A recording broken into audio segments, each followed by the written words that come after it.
सदाशिवसमारम्भां शङ्कराचार्यमध्यमाम् मध्यमम् अस्मदाचार्यपर्यन्तां वन्दे गुरुपरम्पराम्। ॐ सहना भवतु सहनौ भुनक्तु सह वीर्यं कर्वावहै तेजस्विनावधीतमस्तु मा विद्विषावहै।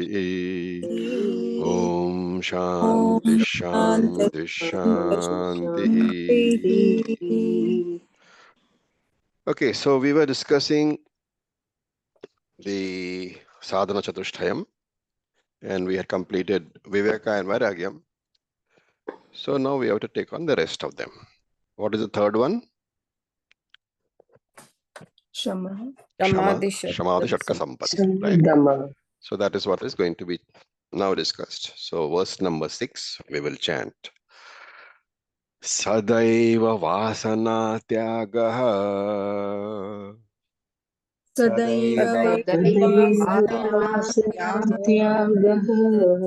Shamoyam iti Shabditaha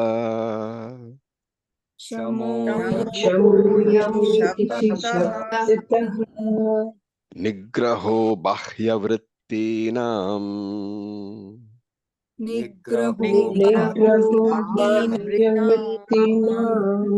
Dama Ityabhidhiyate. Dama So after Viveka and Vairagya, we have, if we remember Tattvabodha class, we have Shamadhi Shatka Sampatti. And just to recapitulate them, Shama, Damaha, Uparati, Titiksha, Shraddha, and Samadhanam. These were the 6 Shatka Sampatti. So in this particular sloka, 2 of them are taken up, Shama and Dama. So can you guess?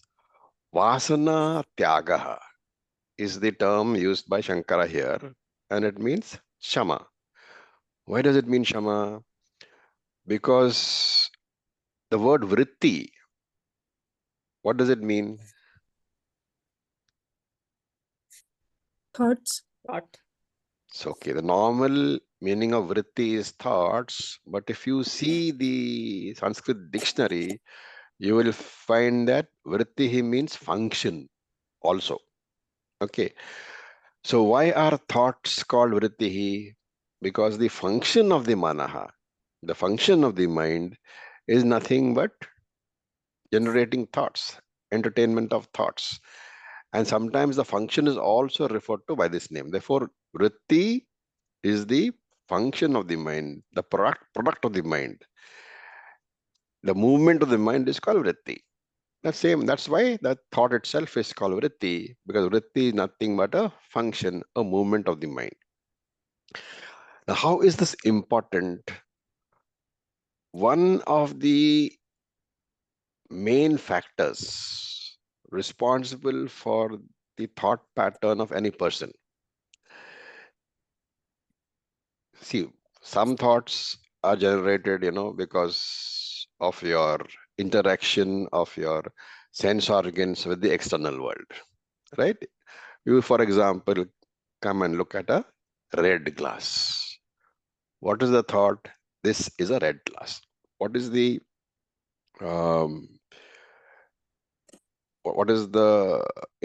impetus which has brought that thought along? You have seen the red glass. So your eyes, sense organs have interacted with the sense object, which is a red glass, and therefore you have this thought, this is a red glass. So those are certain types of, certain ways of when thoughts are generated. But remember that you have embedded thought patterns, very deep samskaras, and these are called vasanas, the old habits, right? And many of the thoughts, the involuntary thoughts which come to our mind are governed by the vasanas, are triggered by the vasanas. Now, for example,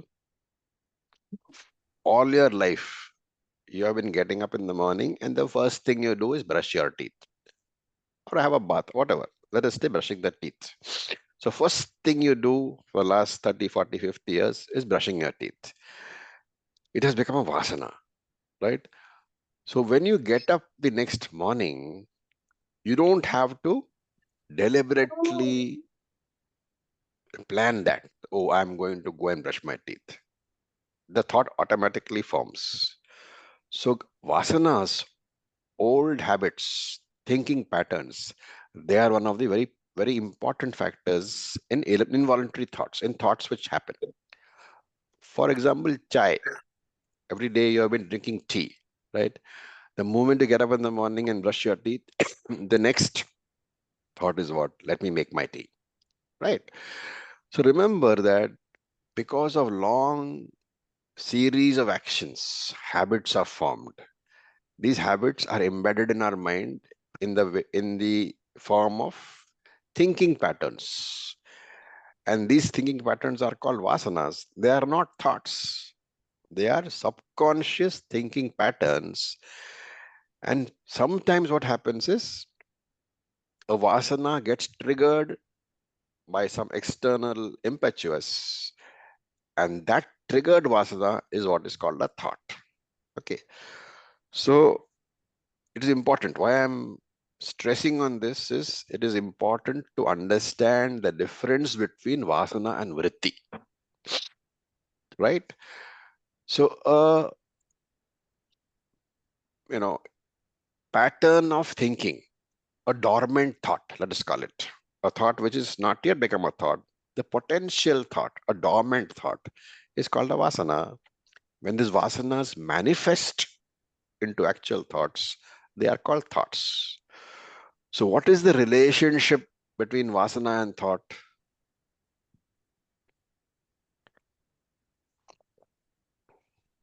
From all that I explained, Vasana is the cause. Progression.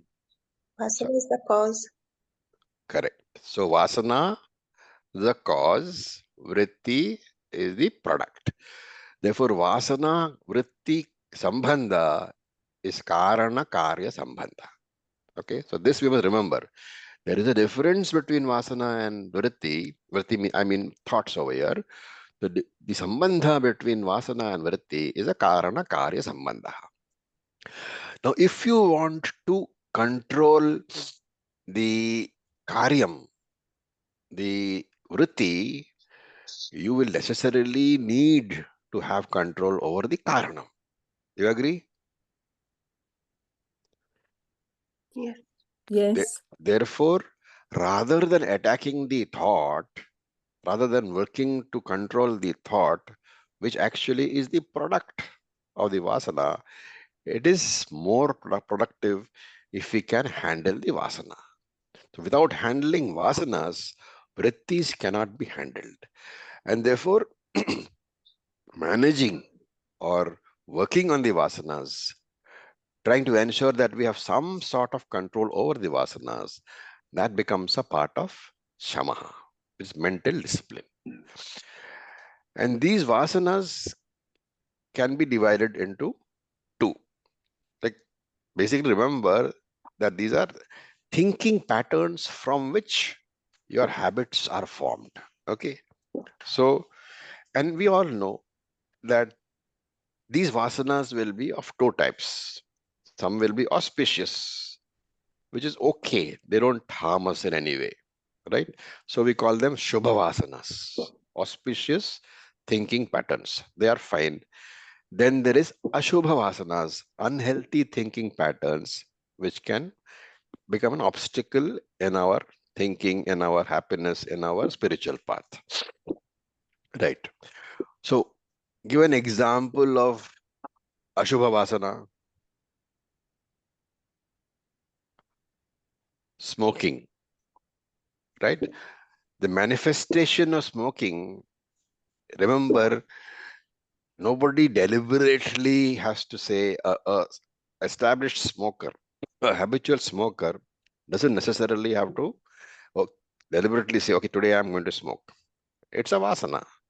So Ashubha vasana, smoking, drinking, and some people are habitually nasty when they talk, right?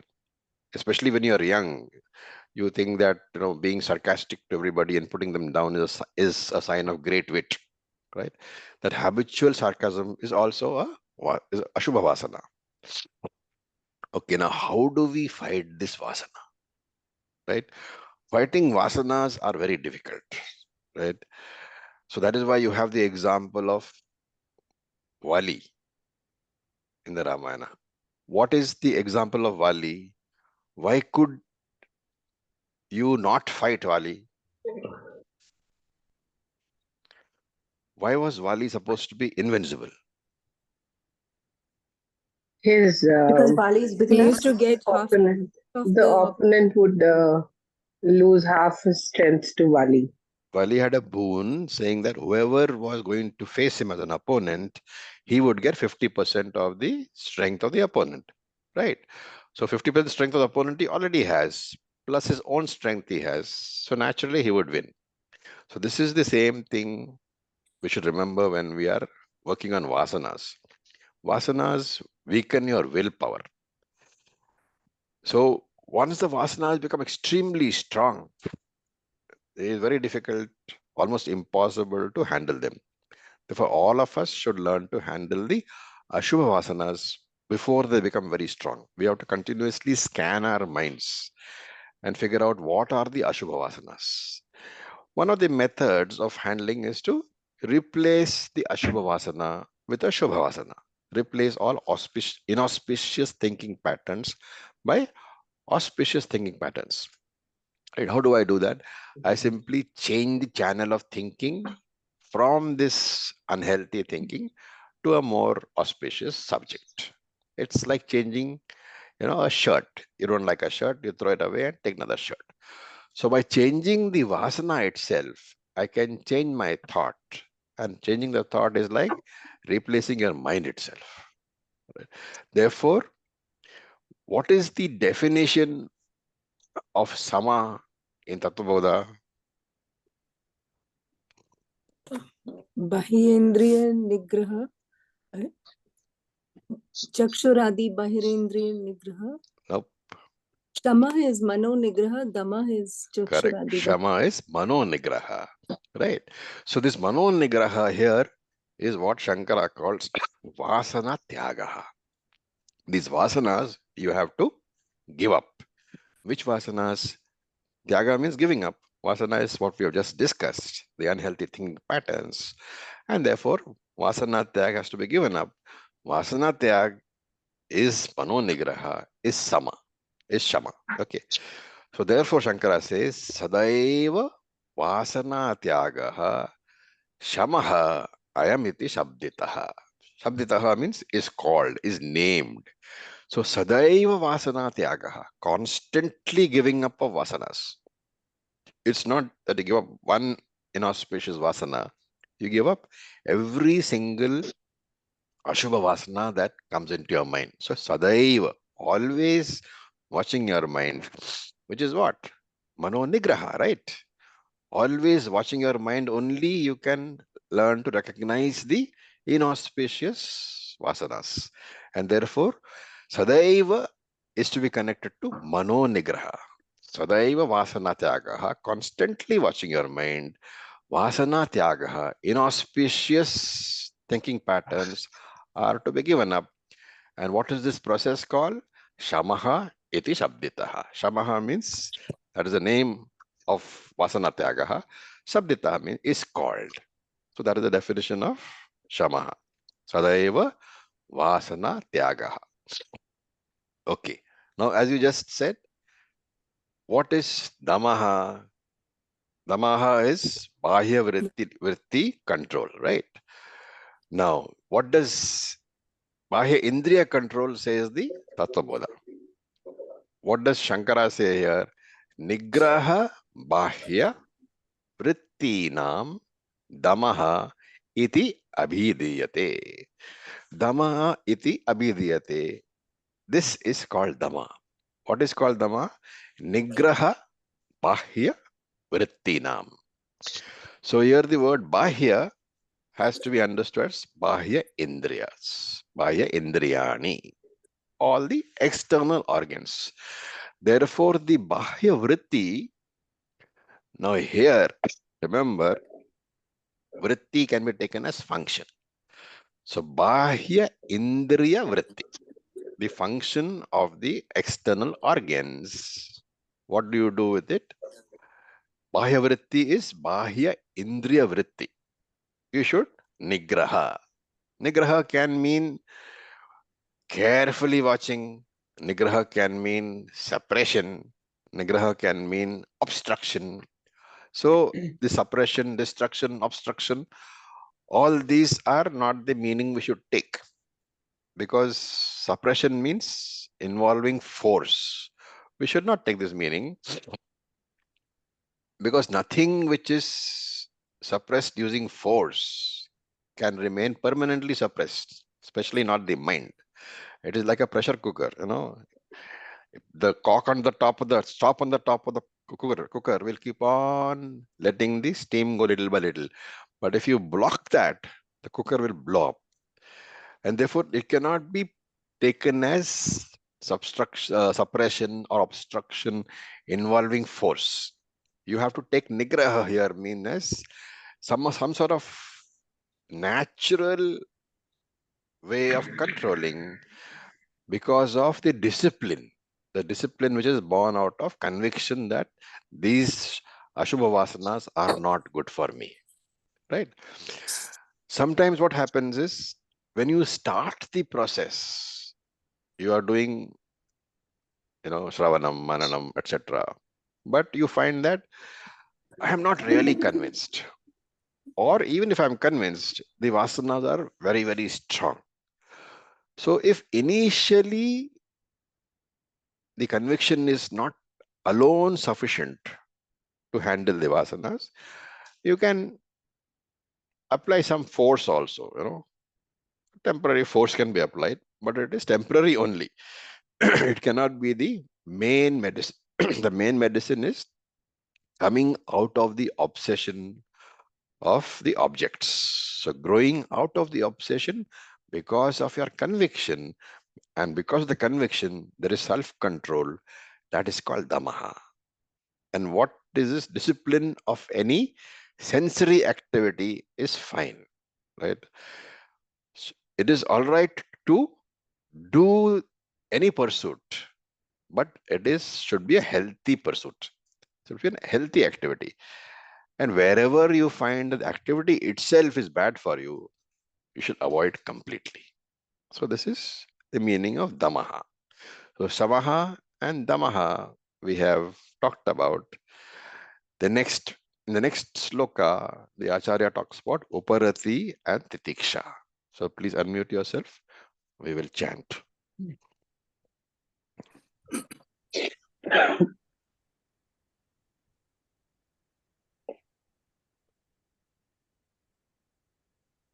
विषयेभ्यः परावृत्तिः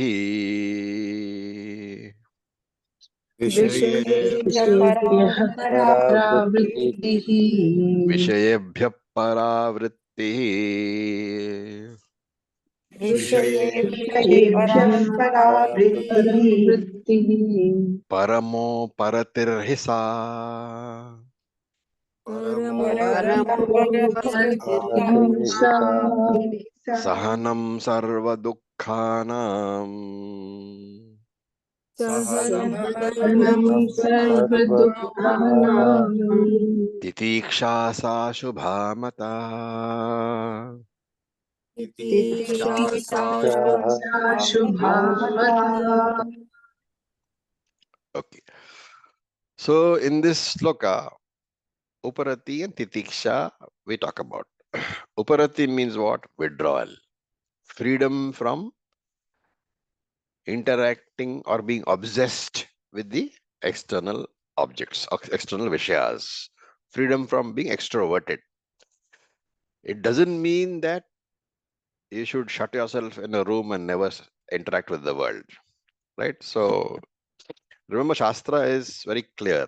When they say varjayet, avoid, they mean ati sarvatra varjayet. Avoid extremes only. Ati is very important. Ati sarvatra varjayet. Avoid everything which is extreme. Everything should be in moderation only. And where did we see this in Bhagavad Gita? Same idea of moderation, the middle path. All advanced students, you should remember, drop of a hat. Chapter 6. Mitrahara. Sorry? Ahara bhara, everything in modern. Yuktahara viharasya, yukta cheshthasya karmasu, yukta swapnavabodhasya, yogo bhavati dukkha. That is what we saw in chapter number 6, right? So, what does uparati mean? We can say that it's a withdrawal from certain types of karma. What is that? Nishiddha karma, banned karma. Karma which is banned by the scriptures should be stopped immediately, should be immediately dropped. You should withdraw from that immediately, which means unhealthy habits, inauspicious habits have to be stopped immediately. Okay. So remember, there are Nishiddha karma is one type, Prayashchita karma is one type, Kamya karma is one type, and Vihita karma is one type. There are 4 types of karmas decided, which Shastra talks about. Nishiddha karma is what karma? Karma which Shastra bans. Prayashchita karma is what karma? Karma which you do as a penance for something which you have done, as parihara for some problem which you have done, for the cost somebody else. Kamya karma is karma which is done to fulfill your desires. And the last one is Vihita karma. What is Vihita karma? The Shastra mandated karma. Shastra mandated karma. Right. So Nitya Nitya Naimitya. Naimitya karma is also called Vihita karma. So these 4 we have to talk about. When we say uparati, basically you are saying withdrawal. So we have to talk about all these 4. So Nishedha karma, immediately drop. Prayashchita karma. Okay, what is prayashchita karma for? You have to do pariharam. That is to say, you're trying to do this prayashchita karma to... Okay, let me ask you this question. Why do you do prayashchita karma? What is the purpose?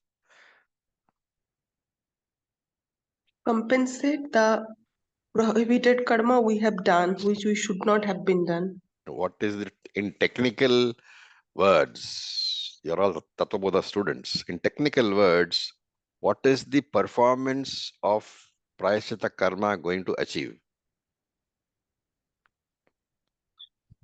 Reduce the burden of the sanchita karma that you have done, to reduce the impact in agami karma. Okay, in other words, you are trying to, by prayashchita karma, you are trying to generate punyam, which will go towards reducing some of the papam that you have already done. Correct? Yes, Acharya. Yes. Okay, so remember the prayashchita karma ultimately is a karma which generates punyam. What do you do that for? Because you have done papams, right? Now the question is, why do you want to do prayashchita karma and reduce the papam? What is the reason?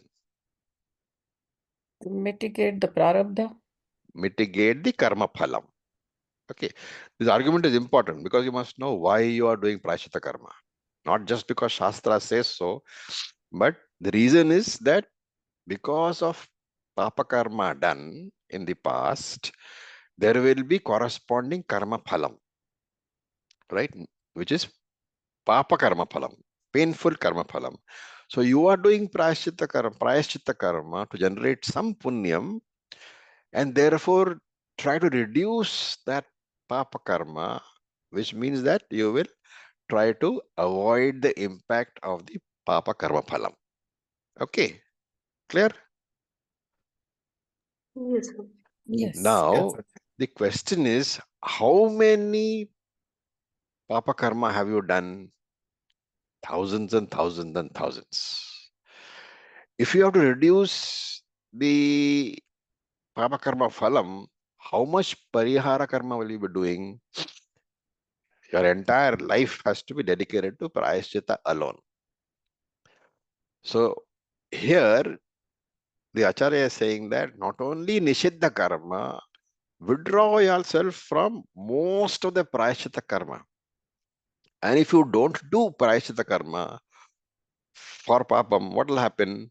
You will get to experience the papa karma phalam. So Acharya is saying it is okay. Don't waste your time because your life is limited.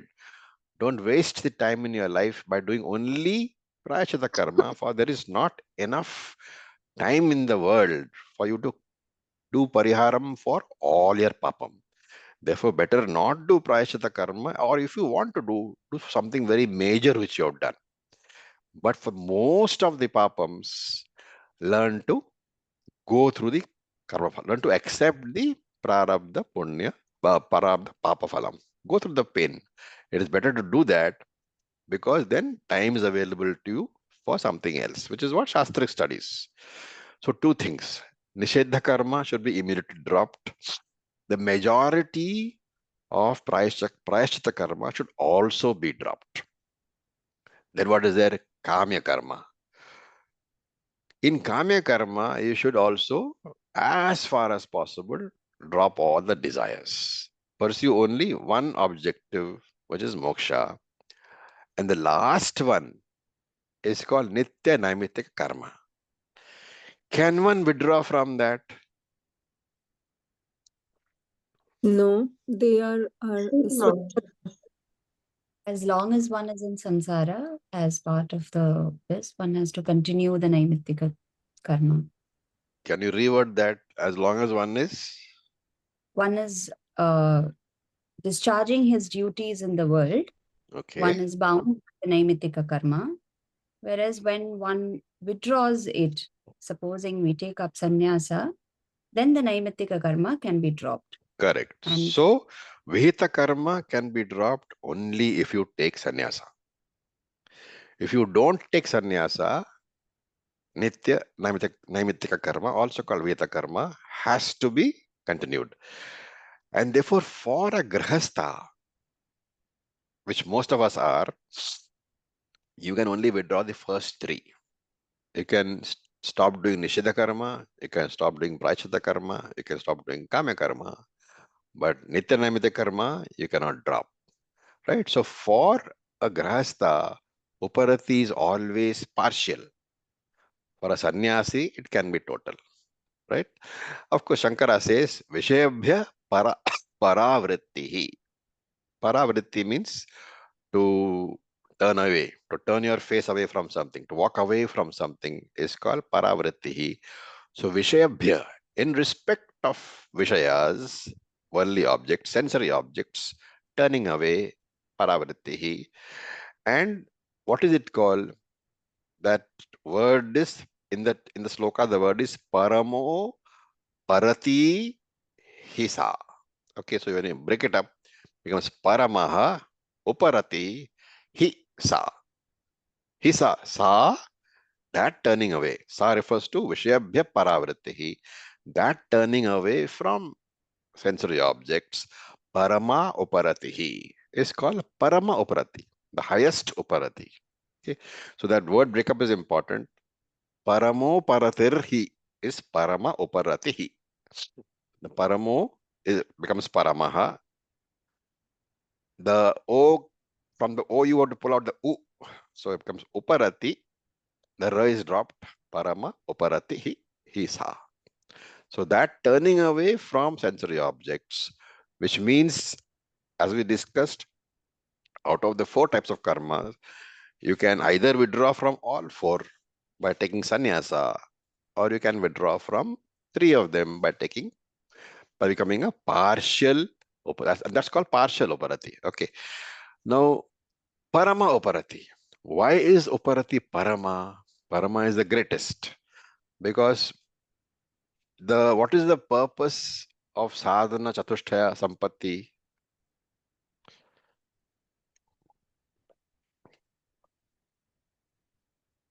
Why are you doing all this? Chitta Shuddhi. Why do you want Chitta Shuddhi? For To be for able to being Jnana Yogya. For becoming Jnana Yoga, for going to Jnana Yoga. And therefore, Parama here represents the fact that this discipline, among the other ones, will take you to Jnanam. And therefore, it is Parama. Anything which leads you to Jnanam is Parama, is the best. Therefore, it is called Uparati. Okay. Then the next one is Titiksha. What is Titiksha? It means forbearance, learning to be tolerant, and not in respect of just other people. Remember that we have Punya Prarabdha and Papa Prarabdha, all of us, right? Punya Prarabdha will fructify sometimes, bringing around favorable experiences. This Papa Prarabdha will also fructify, bringing along painful and unfavorable experiences. How should I handle them? If I am looking forward only to the favorable conditions and I run away or try to run away or complain about the unfavorable experiences, what sort of life am I living? Therefore, this titiksha is the ability to withstand the painful experiences without unnecessarily upsetting my mind. And every time I go through Papa Prarabdha without complaining, with the understanding that it is karma phalam only, given by Ishvara only, remember, I'm toughening my mind. And if I toughen my mind, then my life will be more productive because I don't waste my time complaining about things. On the other hand, if I allow the painful conditions to, distress me, damage me, I will lose my time. I will not be able to do anything which is productive in this world. And therefore, to live in this world, your mind needs to be tough because you will face all types of difficulties, adhyatmika difficulties arising from your own self, adhibhautika difficulties, difficulties which people around you, your family, your parents, your spouses, all give you. Adi daivika difficulties, difficulties which nature itself will bring before you. All these three difficulties, adhyatmika, adhibhautika, adidaivika, all of us, none of us can avoid. And therefore he says, sarva dukkhanam sahanam. Sarva dukkhanam. The capacity to withstand all these three types of difficulties, it's there. So the prayer that I do is that let me have the capacity to withstand these difficulties without losing faith in the Lord, without unnecessary complaining, and without surrendering myself to this unfavorable conditions. I can try when an unfavorable condition comes in front of me, I can try to change that condition. I can put in my self effort, but there will always be situations where I cannot do anything. And these are called choiceless situations. And this attitude is what titiksha sha shubha mataha is called titiksha. The inner strength by which I know that what I cannot cure, I have to go through, I have to endure. So there is a saying, what cannot cured must be endured. Exactly what titiksha is. And the Acharya adds one important word, shubha. Titiksha sa shubha mataha. Shubha means cheerfully.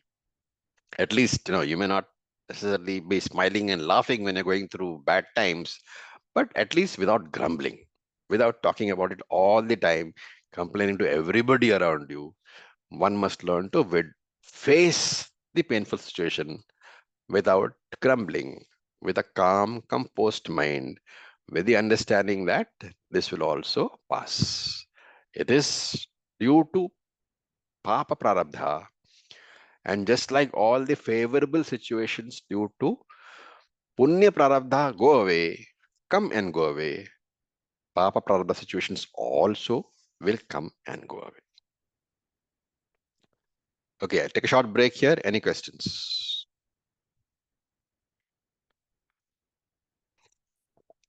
Remember, nothing new is being said so far, okay? We are all just running through what all we have studied. Sadhana Chatushrayam so far. Okay, now we will go to the next verse. Please unmute yourself. We will chant. Nigama Vakeshu निगमाचार्यवाक्येषु Bhakti Shraddheti Vishruta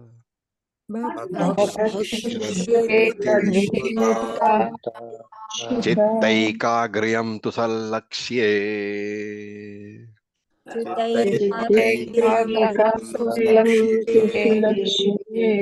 Chittaikagryam tu Sallakshye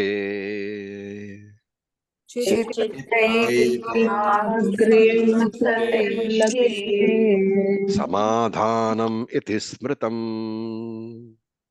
So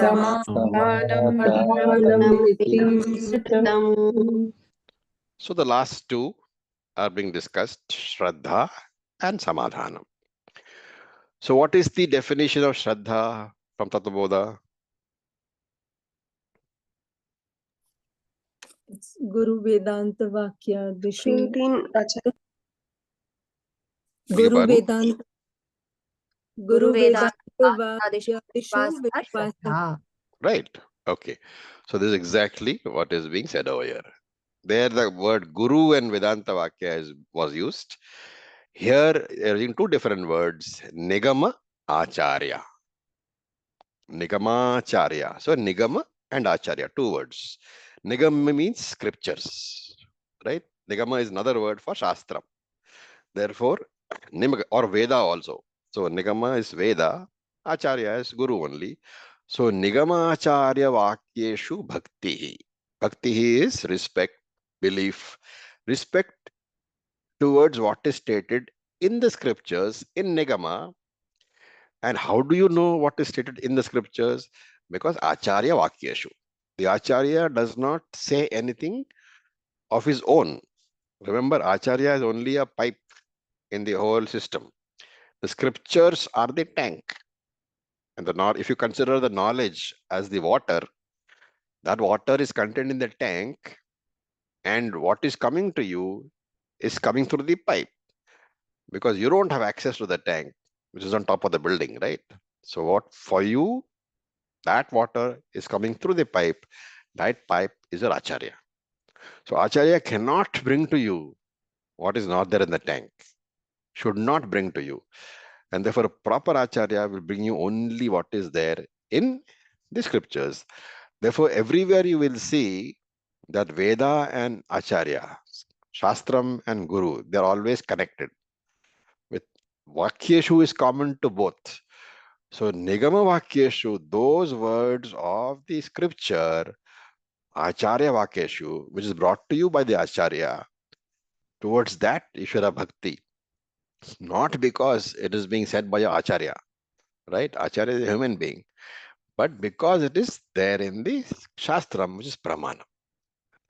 And therefore, Shraddha is this conviction that the words of the Shastram is how old? Since the world began, right? The words of the Shastram have been delivered not only just by my Acharya, but by thousands of Acharyas in the tradition, in the parampara. And those words have blessed many people by giving them moksha, right? It is the Shastric Vakyam which gives you moksha.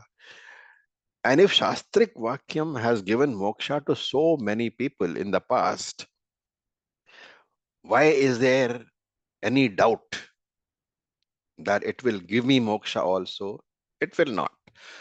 And therefore, I should have an open mind and respect the words of the Shastram and give it a proper trial.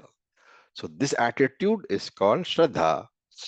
And of course, understand that the first word that I listen, that is not going to make any change in me, right?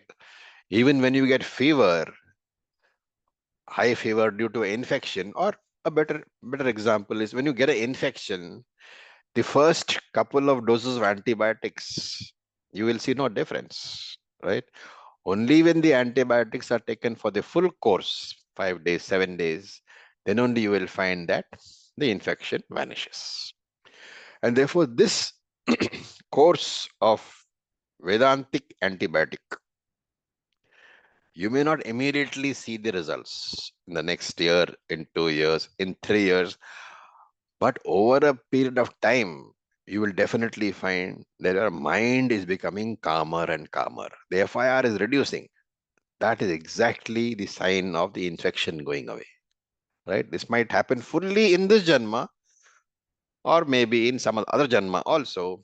Let us hope it happens in this Janma only. So this is the words delivered by the Acharya. Now talking of Acharyas, there is a scriptural definition of Acharya. Okay, what is that? Achinoti hi shastrani achare sthapayat yapi swayam acharate yasmat tasmat acharya uchyate. Very, very beautiful definition. Let me try to explain.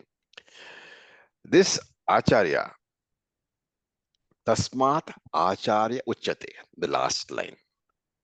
That person is called an Acharya, who the other three lines, the other three quarters, you can call it, they explain three types of duties. The first one is achinoti hi shastrani. He goes to the Shastram. Now, obviously, he has studied the Shastram from a teacher.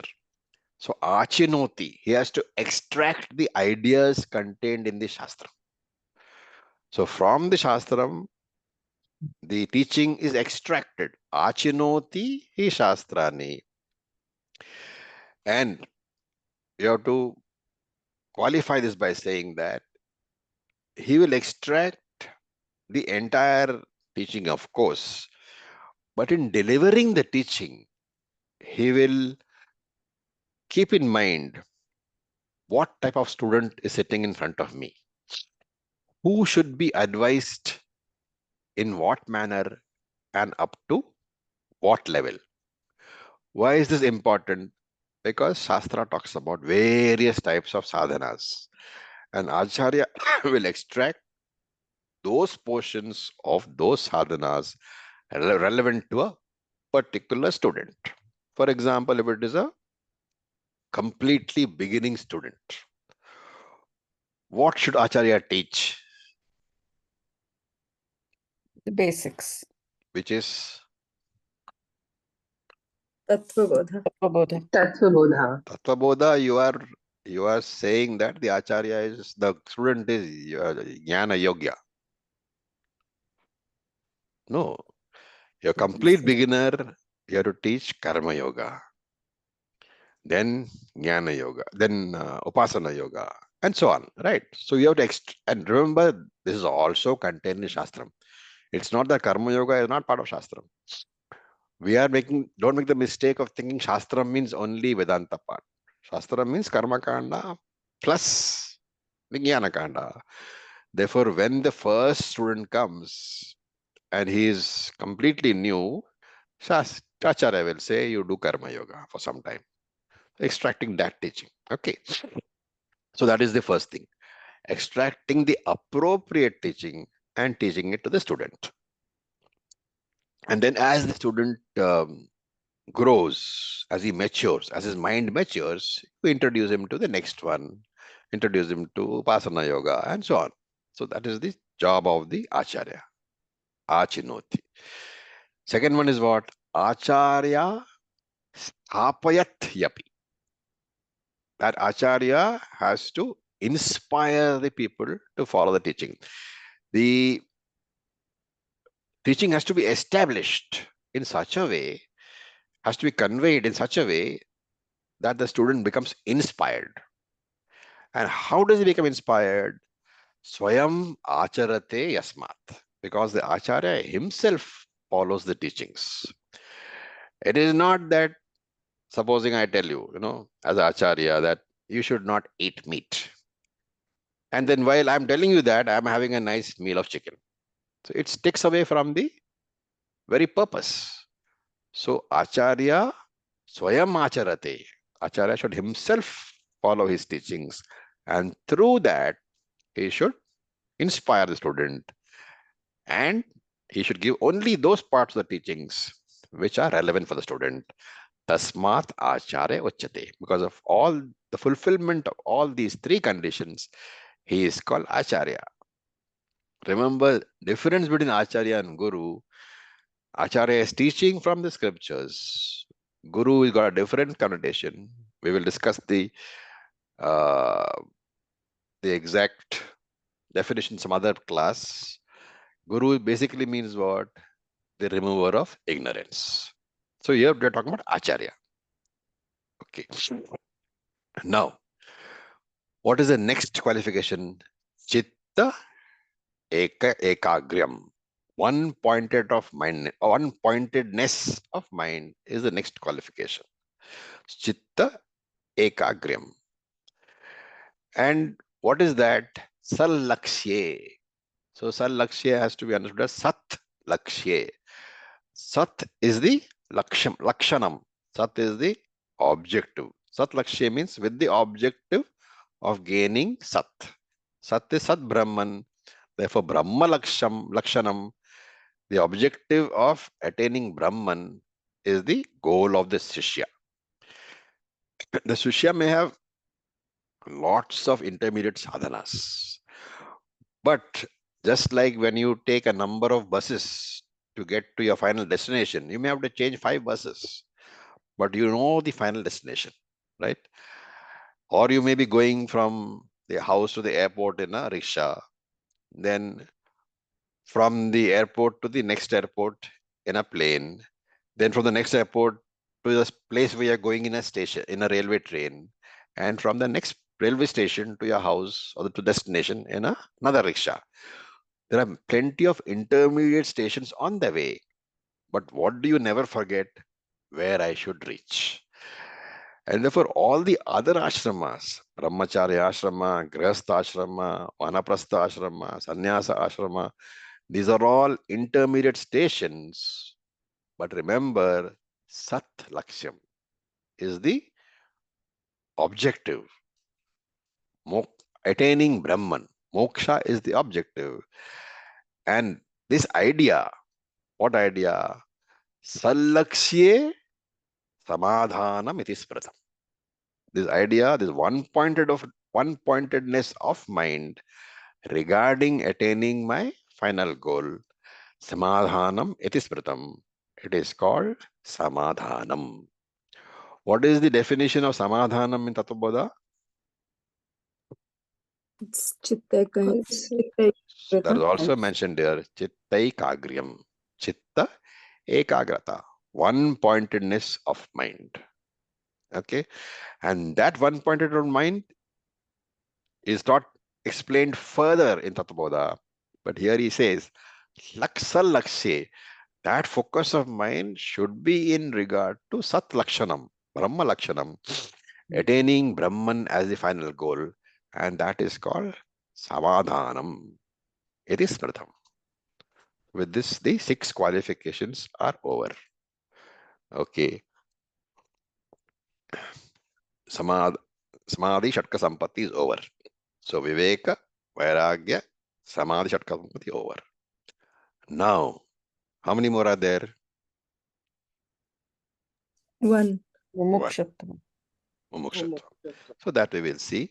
Let us read verse number 9. Samsara bandhanirmuktihi.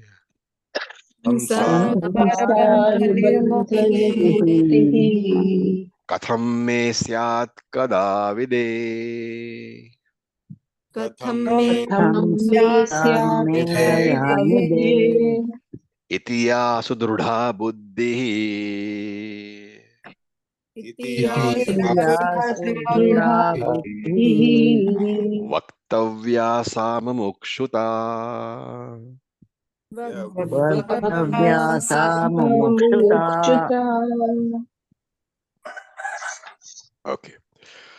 So the mumukshutvam, the intense desire for moksha, that is being discussed. That is the last of the sadhana chatushtayam.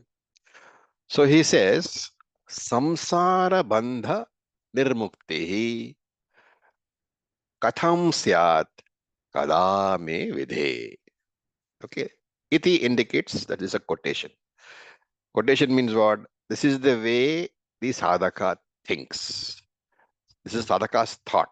He vidhe samsara bandha nirmuktihi katham syat. Okay. So he vidhe. The word vidhe, what does the word vidhi mean?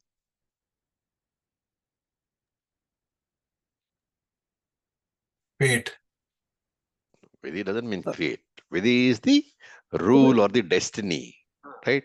And the नियम one who is the master of that, the one who wields those rules, the ruler, the master, is called Vidhe. So Vidhe is the one who decides the Vidhi, all the destinies. Because destiny is governed by Ishvara, therefore Vidhe. So he says, Hey Vidhe, hey Ishvara, kada me samsara bandha nirmukti syat. You can understand? Kada, when?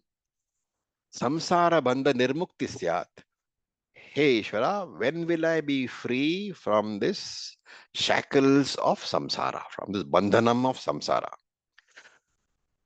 This question, remember, this question implies that the person has recognized the problem of samsara.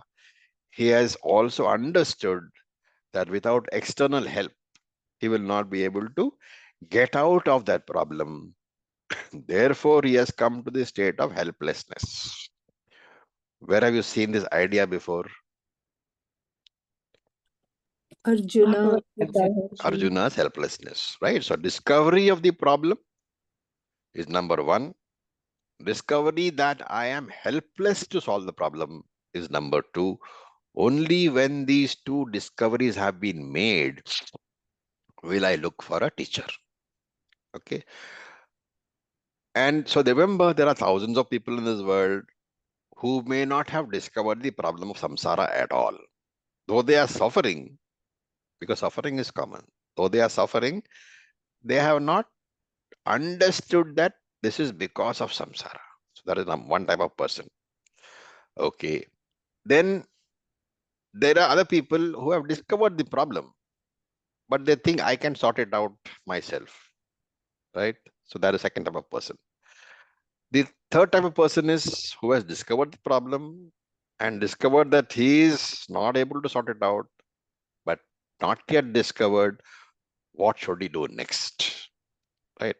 So remember that unless these three conditions are complete, you can't do anything. Only when you surrender to the Lord will come to help you. And I don't know if you remember the story of Mahabharata. When Draupadi was being disrobed, I think if you see the serial again, if you see, I don't know how many people have seen the serial and noticed, but if you see, for a long time, Draupadi was calling Krishna, but she was holding on to her clothes with one hand. Have you noticed that? Anybody? yes yes And Yes. as long as she was holding on with one hand, at least the serial, Krishna does not appear. Finally, she gives up her grips on the clothes and throws up both her hands to call Krishna. Immediately, Krishna appears. So that's symbolic. If as long as you think that you are capable of doing something yourself to overcome this problem, the Lord is reluctant to help. But the moment you surrender completely, you will find that he is there. And this idea, sa ya sudruda buddhi, sudruda, very firmly buddhi, this idea must be established in your mind. And this idea, vaktavya samamukshata, this obsession with getting moksha, this obsession is called mumukshata or mumukshutvam. With this, all the four qualifications have been defined. After gaining the qualification, what should one do? That we'll see in the next verse, which will come in the next class. But right now, we have a few minutes. Any questions are there, we can answer. Basically, remember what we have done so far in all these verses is sadhana chatushtayam only. Yeah, Om Raviji. Acharya-ji, Yes, please. Rituji, go ahead, please. okay, so Acharya-ji, I was thinking Sharanagati is one thing, but self-efforts, prayatna is also there. So Sharanagati should not mean that we don't continue with our efforts. No, Sharanagati doesn't mean that you don't continue with your effort, but your efforts are now going to be guided by the Sharanagati. Right? In Arjuna's, if you take Arjuna's example, as long as he thought that he could sort it out, nothing happened. Only when he surrendered to Krishna and decided to do what Krishna told him to do. So there is an element of surrender. There is an element of doing what you are told to do. That is the self-effort. Both are there. Yes, yes. Yes, Thank Manmohan? you. Yeah, I had the same question actually when you said Draupadi was holding one hand and then two. So the same question came into my mind. What about Prayatna? Now, with your answer also, as you said, first you do Sharanagati and then what you are being told, you do so.